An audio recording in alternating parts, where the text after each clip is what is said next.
안녕하세요. 반갑습니다. 간바스 TV에 책 읽는 콘텐츠 첫 번째로 제가 이렇게 진행하게 됐습니다.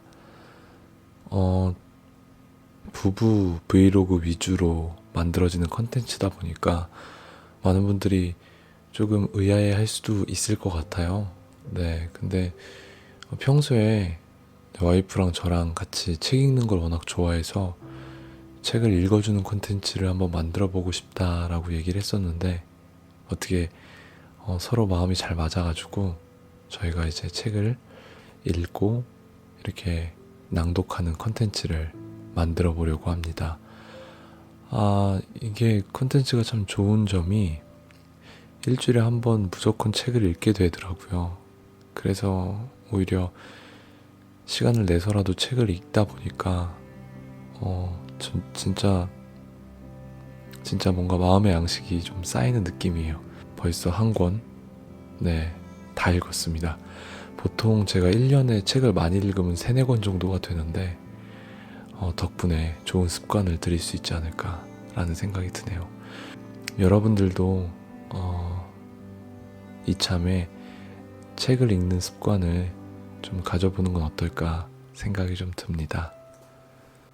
제가 오늘 가져온 책은 하고 싶은 대로 살아도 괜찮아 라는 책이에요. 윤정은 작가님 책을 처음으로 저는 접했거든요. 근데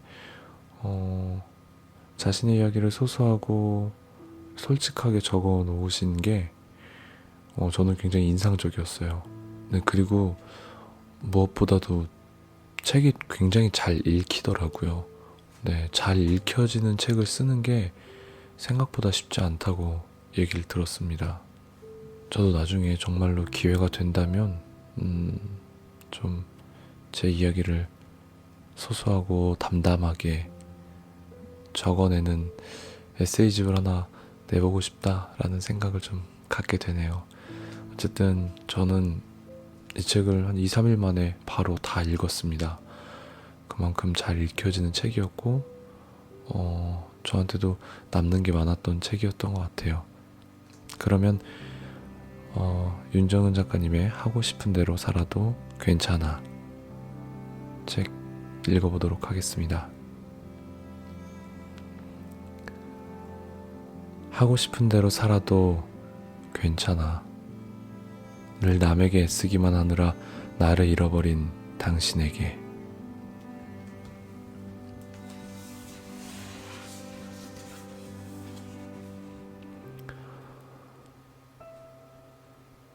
프롤로그. 원래도 일을 일처럼 생각 안 하고 살았는데 요즘 특히 그렇다. 원고 작업하는 날은 딱히 일한다는 느낌 없이 놀러 나온 기분이다. 치호를 만난 뒤 생긴 마음가짐의 변화다. 주 2, 3일간 일을 해서 글쓰기 작업을 먹여 살리는 구도로 산 지 10년째다. 10년이면 뭐가 변해도 변한다는데 난 뭐가 변했지. 여전히 어설프고 변변찮고 허술하지만 놀이와 유흥인 글쓰기는 더 재밌어졌고 벌어먹여주는 강의는 고마워졌다. 그리고 가족이 늘었다. 색깔, 문체에 대한 고민은 끝이 없지만 재밌으면 쓴다는 가치관은 여전하다. 첫 책을 내면서 책을 10권쯤 내면 대단한 사람이 되어 있을 거라 기대했다. 막상 책을 10권쯤 냈을 시기에 권수가 중요하지 않아졌다. 강의자를 만들 때나 세어볼 정도? 권수보다 중요한 건 밀도다.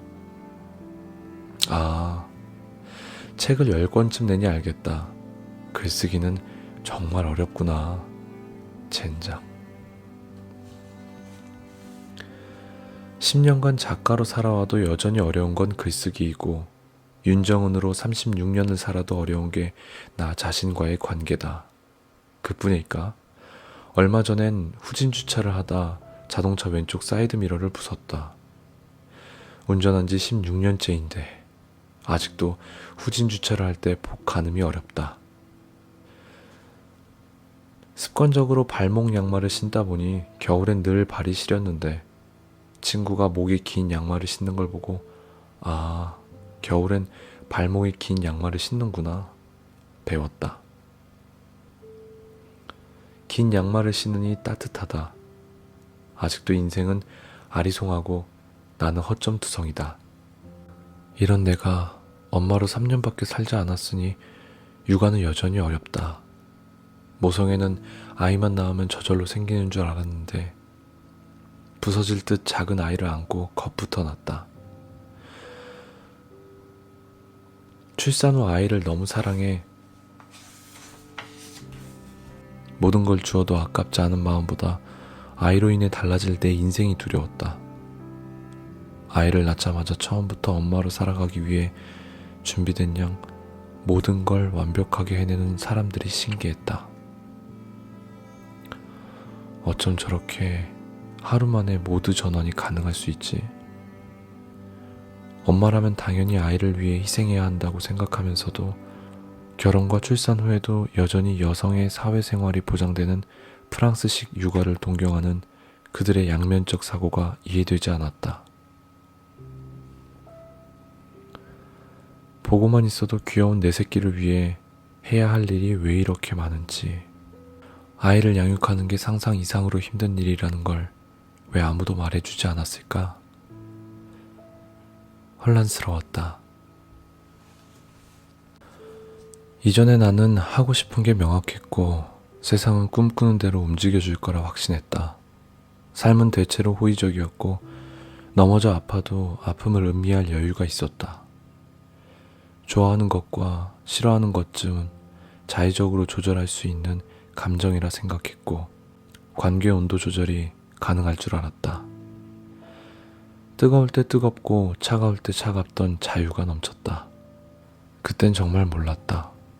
결혼과 출산과 육아를 거치며 전형적인 좋은 엄마, 좋은 아내, 좋은 며느리, 컴플렉스에 걸릴 줄은. 아이를 가지기 위해 일을 줄이고 주변을 행복하게 만들기 위해 애쓰며 TV 드라마에 나오는 좋은 기혼 여성이 되기 위해 살다 보니 정작 내가 사라졌다. 타인이 보기엔 안정적이고 조화롭고 행복해 보일 수 있지만 늘 가슴 한구석이 답답했다. 생후 애착 3년, 이론에 발목 잡혀 아이 돌까지 사회생활을 하지 않고 아이에게만 집중하던 어느 날, 생후 애착 3년, 이론에 발목 잡혀 아이 돌까지 사회생활을 하지 않고 아이에게만 집중하던 어느 날 스스로에게 크게 실망했다. 아이는 놀아달라고 다리에 매달려 있는데 난 온종일 아이 곁에 있어줬다는 이유로 지쳐 핸드폰만 보고 있었다. 이게 뭐하는 짓이지? 정말 이렇게 치유 곁에 있는 게 아이와 내가 행복한 길일까? 그때부터 감정을 돌아보고 생활을 정비했다. 일을 다시 시작하고 듣고 싶던 커리큘럼을 수강했다.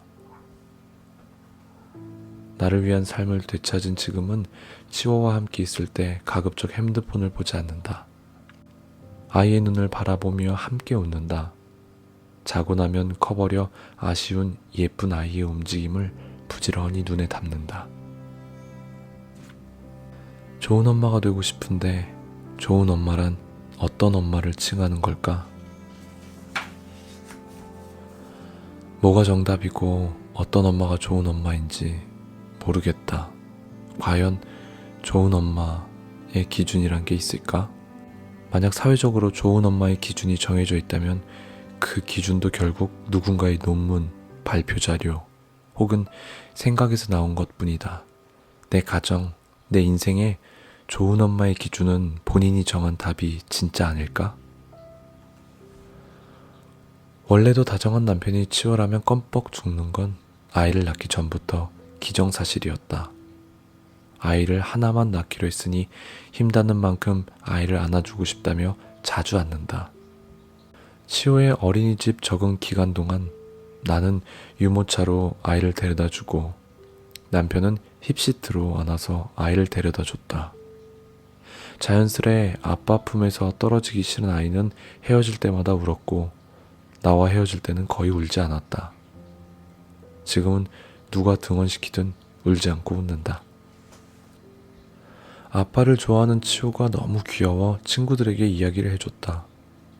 언니, 그래도 치호는 엄마가 가장 좋을 거예요. 이 말을 듣고 나는 멍해졌다. 왜 치호가 가장 좋아하는 사람이 꼭 엄마여야 할까? 아이가 가장 사랑해야 할 대상은 엄마라고 정해져 있기라도 한 걸까? 치호는 아빠를 가장 좋아할 수도 할머니를 가장 좋아할 수도 있다.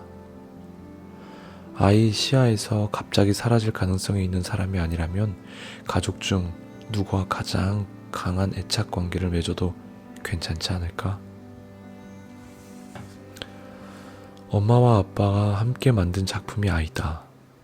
아빠는 가정을 부양하고 엄마는 집안 살림을 책임지는 게 전통적 생활 방식이었지만 부부가 맞벌이를 하면서 양육과 가사를 함께해야 하는 요즘 시대에 이런 애착 이론이 과연 옳은 것일까? 그렇다면 라떼파파로 불리는 육아하는 아빠들은 주 양육자로서 아이를 돌보면서도 아이가 가장 사랑하는 대상의 자리를 엄마에게 넘겨줘야만 하는 걸까? 물론 얼굴을 볼 수 없을 만큼 바쁜 아빠가 외벌이를 하고 엄마가 독박으로 아이를 돌보는 경우라면 아이가 가장 사랑하는 대상은 엄마가 되는 게 자연스럽겠지만 치호는 가장 사랑하는 사람을 스스로 선택할 자유가 있는 아이라고 생각한다.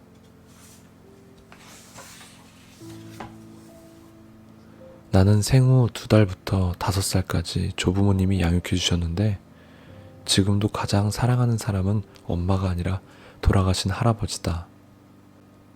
어린 시절 내게 가장 풍족한 사랑을 준 대상이 할아버지였기 때문에 따뜻했던 사랑의 잔상을 가지고 있다. 치호가 가장 좋아하는 사람이 아빠라고 대답한다면 조금 서운한 감정이 스칠지라도 치호의 선택이니 존중해 주어야 한다. 그래도 엄마가 제일 좋지? 이런 대답을 강요하는 질문은 하질 말고 매일 집에서 치호가 오길 기다리며 따뜻한 밥상을 차려주는 엄마는 못 되겠지만 치호의 고민과 행복과 삶을 공유하는 평생 버시자 사랑하는 이가 되고 싶다. 치호에게 나는 행복한 엄마로 기억되고 싶다. 주어진 삶에 최선을 다하며 실패와 고난을 헤쳐나가는 삶의 태도를 남겨주고 싶다. 행복한 일을 하며 주체적으로 살아가는 모습을 몸소 보여주고 싶다. 치호가 배고프지 않게, 춥지 않게, 아프지 않게 보살피는 것은 부모라면 누구나 하는 일이니 생색내지 않으려 노력해 볼 테지만 엄마가 너를 어떻게 키웠는데 라는 소리는 아마 살면서 3번쯤 혹은 10번쯤 하지 않을까? 그런 소리를 내뱉더라도 속 좁은 엄마를 이해해주는 마음 넓은 아이로 자랐으면 좋겠다. 유난히 잘 웃는 치호가 음악 소리에 엉덩이를 실룩거리며 막춤을 추는 모습을 보고 있자면 충만한 행복감이 온몸에 번져온다. 치호의 웃음이 커갈수록 그 웃음이 메말라가지 않도록 지켜주고 싶다. 내가 만난 남자 중에 사랑해 라는 말을 가장 많이 듣는 이가 치호다. 셀 수 없이 많은 사랑 고백을 하게 만드는 치호를 만난 건 이기적인 내가 세상에 태어나 그나마 쓸모있는 인간이라 느끼게 해준 일이었다. 바람이 있다면 치호가 어떤 일을 하건 건강하고 행복한 사람으로 자랐으면 하는 거다. 엄마의 꿈과 함께 치호도 성장했으면 좋겠다. 아이가 자라면 한 달쯤 학교를 땡땡이 치고 같이 여행을 다니며 세상을 보여주고 싶다. 쓰고 읽는 삶, 그림을 그리고 음악을 듣고 여행을 다니며 바람의 소리에 맞춰 여행을 떠나는 예정되지 않은 길을 걷는 삶을 살고 싶다. 다양한 직업으로 소통하며 오랫동안 읽히는 작가가 되고 싶다. 90이 되어도 빨간 립스틱을 바르고 곱게 단장한 뒤 글을 쓰고 그림을 그리며 작업을 마치면 깔깔 웃으며 잔을 부딪힐 지인들이 곁에 있는 것. 그것이 꿈이다. 그렇게 살기 위해 엄마이자 여자이자 윤정은으로 살기 위해 춤을 추고 싶을 때 몸을 흔드는 걸 부끄러워하지 않는 내가 지속되길 바란다. 그런 이야기를 이 책에 담았다.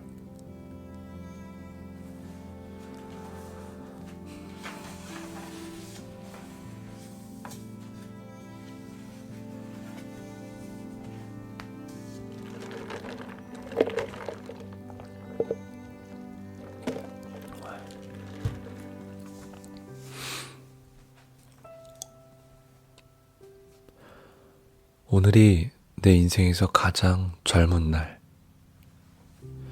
친구가 짧은 치마를 살까 고민한다.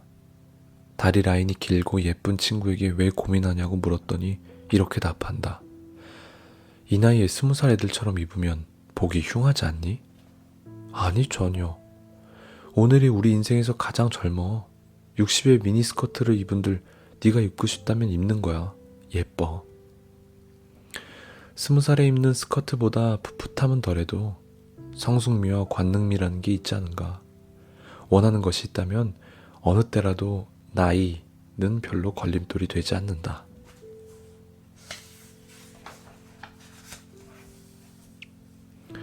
사실 나는 젊은 시절로 돌아가고 싶지 않다. 물론 10년 전에 나는 지금보다 젊고 팽팽하고 예뻤겠지만 미숙하고 늘 불안했다. 그때의 사진만 봐도 예민하고 불안한 눈빛이 그대로 느껴진다. 20대의 나는 알고 싶은 게 너무 많았다. 연애를 하면서도 다른 분야에서 일하는 남자를 만나 그의 세계를 알아가는 게 흥미로웠다. 나와 다른 생각, 다른 지식, 다른 언어, 다른 분야의 이야기를 듣는 게 즐거웠다. 만남을 통해 시야가 확장되는 경험이 좋았던 걸까? 사랑을 한 걸까? 때론 둘 다일 수도, 때론 하나의 이유일 수도 있겠지. 옛 애인들의 나이가 되어가며 그들을 이해한다. 그땐 삶이 가진 무게를 이해하지 못했고, 사랑이 식었다며 이별을 고했고, 한 살 한 살 그들의 나이를 지나오며 그 낮은 한숨의 의미를 이제야 알겠다. 지나고 나면 알게 되는 것들, 지나고 나야 알게 되는 것들. 그런 게 있다. 그런 것들을 알아가는 오늘의 내 나이가 좋다. 어제보다 오늘이 더 젊을 수 있다. 우리가 마음을 먹는다면, 싱긋 웃고 생생하게 걸어나간다면, 할까 말까 망설여진다면 무조건 할까의 편에 서자. 오늘이 그 일의 시작일 수 있는 가장 젊은 날임을 기억하며 나를 잃지 않고 산다는 건 또 속았네. 신도시에서 홍대 인근 출판사로 가는 길을 알고 있었지만 최근 업데이트한 내비게이션이 왠지 더 정확할 것 같아 순순히 믿은 내 잘못이다. 막히는 경부고속도로를 꾸역꾸역 지나 올림픽대로에서 동작대교로 빠지더니 이촌동에서 다시 유턴해 결국 강병북로로 이끈다. 평소 다니는 길로 왔으면 한 번에 쭉 왔을 텐데 길을 안내하는 내비게이션을 의심하지 않은 결과로 빙글빙글 유랑한다. 번번이 이렇다. 사실 자신이 원하는 건 스스로 가장 잘 알고 있으면서 남의 생각, 남의 말에 번번이 흔들린다. 가족이나 친한 친구의 말에 흔들리고 유명인이 이야기하는 가치관에 흔들린다. 타인이 좋다는 대로 따라가다 보면 어느새 껍데기만 남는다. 나를 잃지 않고 산다는 건 무엇일까? 흔들리지 않고, 비틀거리지 않고, 잊어버리지 않고. 하고 싶은 대로 살아간다는 건 때론 투쟁의 연속이지 싶다.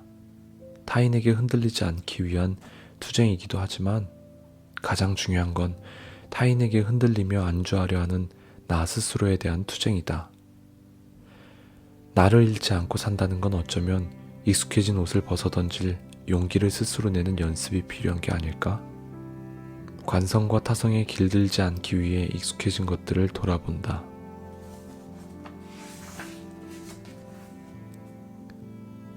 내용은 같은데 수업을 듣는 대상만 달라지는 강의가 있다. 완전 꿀이다. 때로 수업 준비를 하지 않아도 몇 년을 반복한 강의라서 긴장도 되지 않는다. 그래서일까? 출근하는 순간 벌써 학생들의 반응이 예상돼 지레 집에 가고 싶어진다. 그래서일까? 출근하는 순간 벌써 학생들의 반응이 예상돼 집에 가고 싶어진다. 나는 원래 이런 사람이 아닌데, 소통하고 일하는 걸 즐기는 사람인데, 나태해진 모습이 싫어 일부러 2시간 정도 일찍 출발해 강의실 근처를 산책한다. 오늘을 즐기자, 강의를 즐기자 중얼거리며 산책을 하고 들어서니 마음이 상쾌하다. 관성에 젖어들거나 기대지 않는 것. 이런 연습부터가 나를 잃지 않는 시작이 아닐까?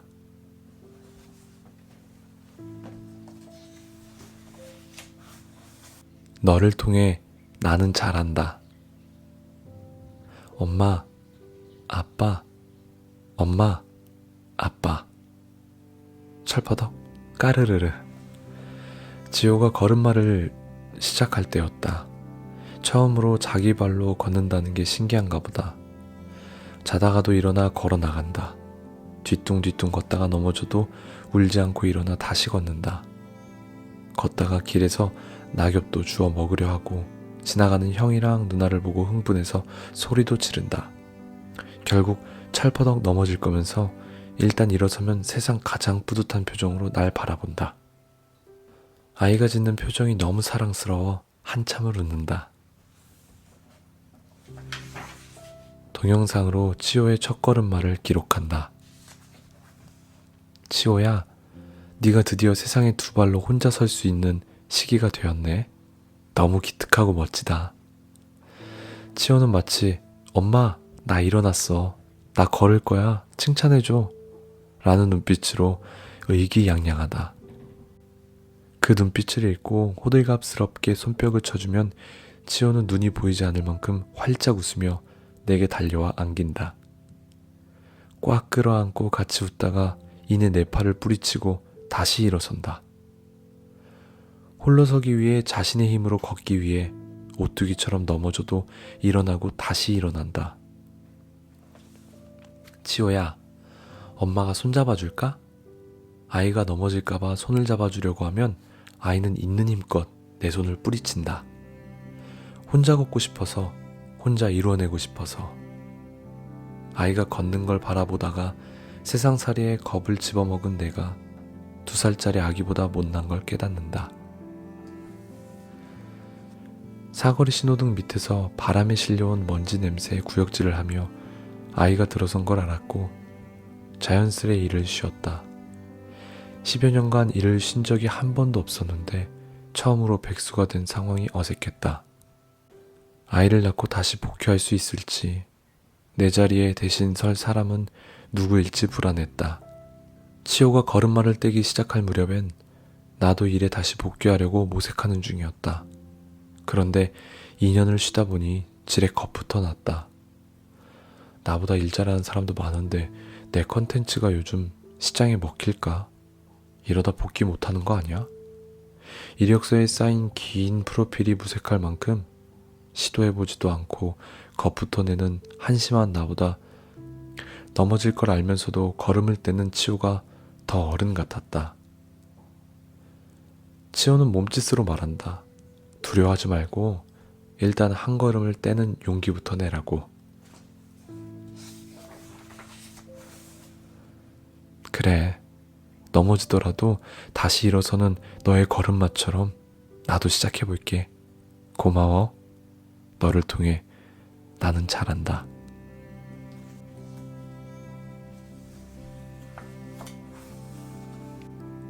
나 혼자 정체되어 있다고 느낄 때, 밤새 끙끙 앓던 치호를 안고 출근하는 남편을 보며 부럽기도 하고 질투도 났다. 함께 낳은 아이인데 나만 아이의 시간 속에 정체되어 열심히 쌓은 커리어는 멀어져 가고 남편은 아이가 생겼어도 본인의 생활을 변함없이 이어가는 것 같다. 최소한 경력은 끊기지 않으니까. 일 욕심 많은 나로서는 매일 출근하고 퇴근하고 회식도 하고 프로젝트도 진행하는 남편이 부러웠다. 그러다 방긋 웃는 아이의 맑고 투명한 눈, 보드라운 피부, 오물거리는 입술, 작고 따뜻한 손을 만지며 위안을 얻곤 했다. 이렇게 옆에 있어줄 시간이 얼마나 되겠니? 네가 조금만 자라도 엄마가 아닌 친구들을 찾아 떠나겠지. 그때가 되면 서운하고 허전할 테니 마음껏 아이를 안아줄 수 있는 지금을 즐기자며 스스로를 다독이다가도 산후 우울증이 몰려오면 애써 추스른 마음이 또 무너지곤 했다. 보통 3개월 주기로 몰려왔다. 남편은 저 멀리 앞서 나가 있다.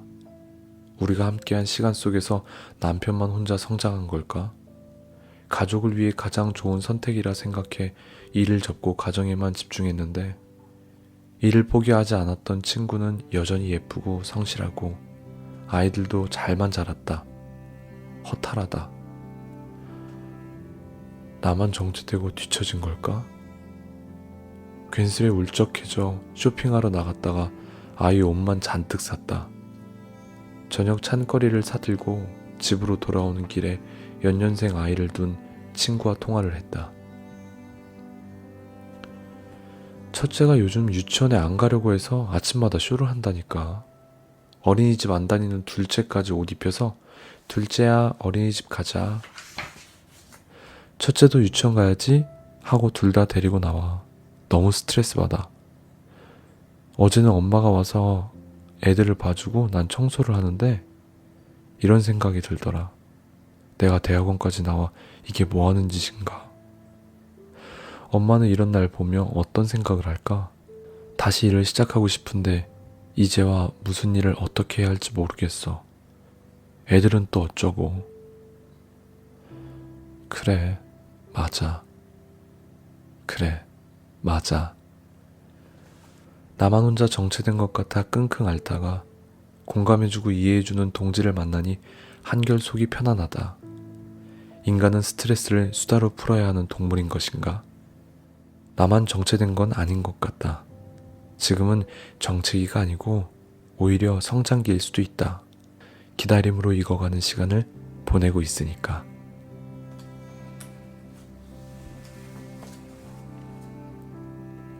인스타그램 삭제하기. SNS에서 보이는 이미지가 전부가 아니라는 걸 알면서도 호기심에 타인의 삶을 염탐할 때면 부러움과 자괴감이 세트 메뉴로 따라온다. 저 여자는 아이를 낳은 지 100일밖에 안 됐는데 얼굴과 몸매는 어쩜 저렇게 예쁘고 집은 또 어떻게 저렇게 깔끔하게 꾸미고 살 수 있지? 틀림없이 아이를 봐주는 사람이랑 집안일 해주는 사람이 따로 있을 거야. 남편이 뭐하는 사람이기에 매일 쇼핑을 해대는 걸까? 치호랑 동갑내기 아이를 키우는 저 연예인은 한남동에 살다가 아이를 위해 자연을 보여주고 싶다고 평창동으로 이사했네. 저 집은 바닥에 아이매트 한 장 없고 장난감도 많지 않아 보이는데 아이가 심심하다고 징징대지 않는 걸까? 어쩜 저렇게 여행도 자유롭게 다닐까? 전생에 나라를 구했나 봐. 이 커플은 여행하면서 노는 걸 사진 찍어 올려서 돈을 다 버네. 별로 예쁘지도 않으면서 복도 많아. 혼자 중얼거리면서 인스타그램을 구경하다 그들의 화려한 삶이 부러워 시샘을 한다. 시간과 감정을 낭비하며 끝없는 비교를 하다 결국 불행해졌다. 나는 아직도 붓기가 남아 배가 이렇게 퉁퉁한데 아이를 돌보고 일하느라 아무리 치워도 집안은 엉망진창인데 이번 달 예산을 아무리 쥐어짜도 여행 갈 여유가 없는데 남의 남편들은 센스 있게 오렌지색 박스 선물도 딱딱 잘해주던데 얘네 집이 이렇게 잘 살았었나? 인테리어 죽이네. 쟤는 좋은 데만 다 찾아다니네. 팔자도 좋아. 어머, 얘 귀걸이 또 샀나봐. 난 비싸서 침만 흘리던 건데. 눈알 빠지게 작은 핸드폰으로 인생이 불행한 이유를 100만 가지 찾아낸다. 눈 한 번 깜빡이지 않고 핸드폰만 봤더니 안구가 건조하여 뻑뻑하다. 인공 눈물을 넣고 눈알을 굴리며 개슴츠레한 눈으로 인스타그램을 보다 한심해졌다. 뭐하고 있는 거니? 나 지금. 인생은 멀리서 보면 희극, 가까이서 보면 비극이라 했는데 멀리 보이는 이미지만 바라보며 자신을 불행하게 만드는 나 스튜핏. 당장 인스타그램 앱을 삭제했다. 염탐의 즐거움은 사라졌지만 현재에 만족하는 건강한 마음을 얻었다.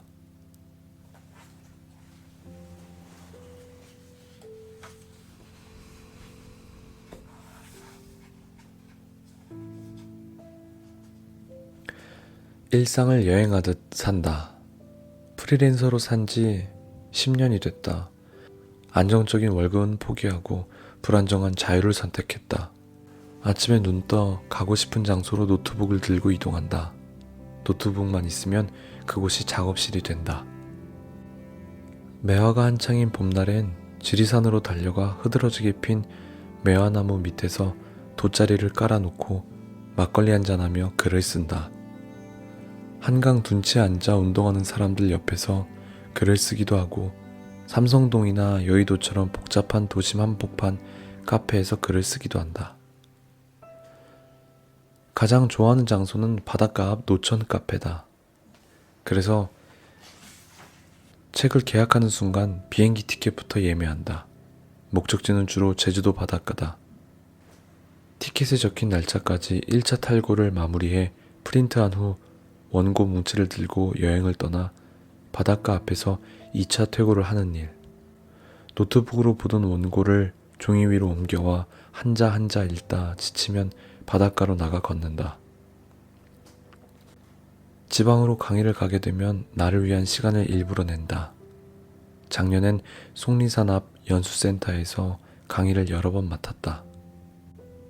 오전과 오후 수업 사이가 3시간이나 비어 그냥 흘려보내기 아까운 날엔 수백 년 된 나무 근처 평상에 돗자리를 깔고 누워 산바람을 맞으며 낮잠을 자고 음악을 듣는다. 책을 들고 카페에 가기도 하고 아침 일찍 도착해 동네 작은 초등학교를 거닐기도 한다. 초록 양철 지붕에서 밥 짓는 연기가 피어오르는 시골길을 혼자 걷고 있노라면 일할 수 있는 하루가 살아있는 아침이 새삼 벅차게 감동적이다. 지방 강의도 없고 원고 요청이 유난히 많아 바쁜 시기라면 단골 카페를 바꾼다. 작업하다 지치면 동네를 걷고 동네 주민 마냥 시장에서 장을 본다. 양손 가득 장을 봐온 식재료로 집에 돌아와 요리를 한다. 해방촌에서 사온 토마토로 샐러드를 해먹고 수원시장에서 사온 두부로 된장국을 끓인다. 망원시장에서 양말을 사와 신는다. 이탈리아에서 장을 봐 음식을 해먹었던 것처럼 일상 여행지에서 장을 봐온 음식을 해먹으며 일상과 여행을 섞는다. 일상을 여행하듯 낯설게 바라보고파 익숙해짐을 피한다. 관계는 오래되어 익숙할수록 깊어지고 일상은 오래되어 익숙해지면 권태롭다. 권태에 젖어들지 않도록 매일 다니던 길을 피해 옆길로 가보고 고개를 들어 시시각각 달라지는 구름의 움직임과 계절에 따라 변하는 나뭇잎을 관찰한다. 계절마다 바람의 냄새가 다르다. 흙이 마르고 촉촉해지는 느낌도 다르다. 나무에 꽃이 피고 지는 풍경을 세심히 살핀다. 매일이 같지 않으니 매일을 여행하듯 살 수 있다.